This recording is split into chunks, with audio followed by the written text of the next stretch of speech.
Welcome, my name is Josh Burleson, and this is an introduction to all of the UI and UX related technologies that you will be utilizing next week. If you're not aware, next week you'll be attending ACE, or the Associate Consultant Enablement, and you'll be put through a mock client engagement. So what that means is we have a fake project set up for you. You're going to have a client, a working product, and a working code base. So make sure that you pay attention because you'll be using all of these concepts next week.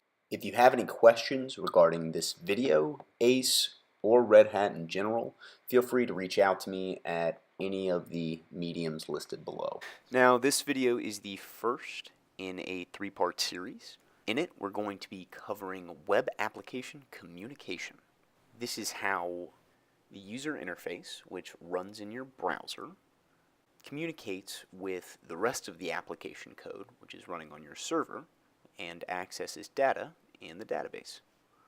In the next video, I'll be covering various aspects of JavaScript, including Node.js, AngularJS, and a thing called promises.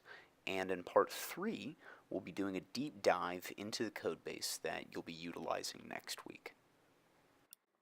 So I hope by now that you've heard of HTTP, or rather Hypertext Transfer Protocol. It is a protocol that is a means to standardize communication between different pieces of the internet. REST, or Representational State Transfer, is a methodology that uses HTTP and establishes a standard for building out APIs around 4 CRUD operations: create, read, update, and delete. So how does that translate into an API code base? Well, for each dataset that you want to expose, you'll actually have a function for each one of those operations. And finally, we have JSON, or JavaScript Object Notation.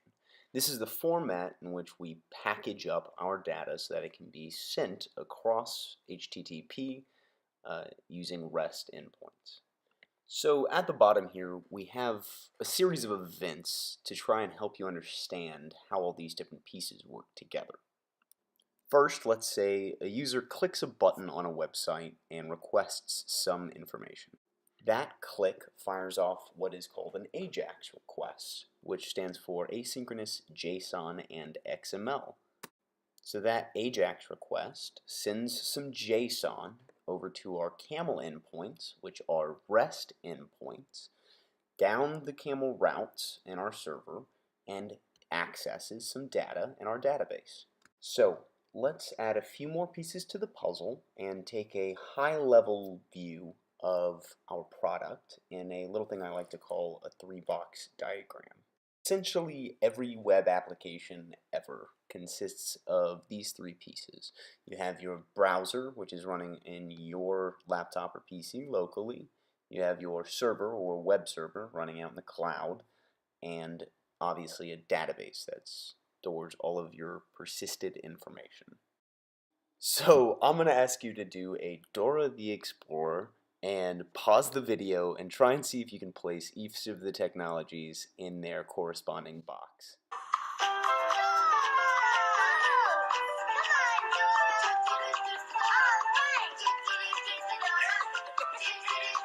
Alright, if you didn't pause your video, you suck and you're no fun. Either way, we're going to go over them. So all of your AngularJS code, all of your CSS, HTML, and your AJAX requests are all being executed on your browser. I do want to note, however, that the files originally come from the web server. So your static files, your JavaScript, CSS, HTML, are hosted on your web server. Your browser will hit that web server, get the files, and then run them. Then over on your server side, you have Apache Tomcat. So this is your actual web server. And on that server, you have your BRMS rules running, all of your Java code, and your CAML API endpoints. Then of course we have MongoDB as our database, which stores data in the form of documents, which are basically displayed as JSON. It is important to note that though we aren't using a SQL database such as MySQL DB in the lab, that we theoretically could, in which case our data would be stored in relational data tables as opposed to documents. And finally, we have the communication between each of these pieces. It's all HTTP traffic being performed via AJAX requests, REST endpoints, and that data is packaged up as JSON. All right, that wraps it up for web application communication. I highly recommend that you continue and watch the next 2 videos in the series because they are chock full of stuff that you're going to need to know for next week.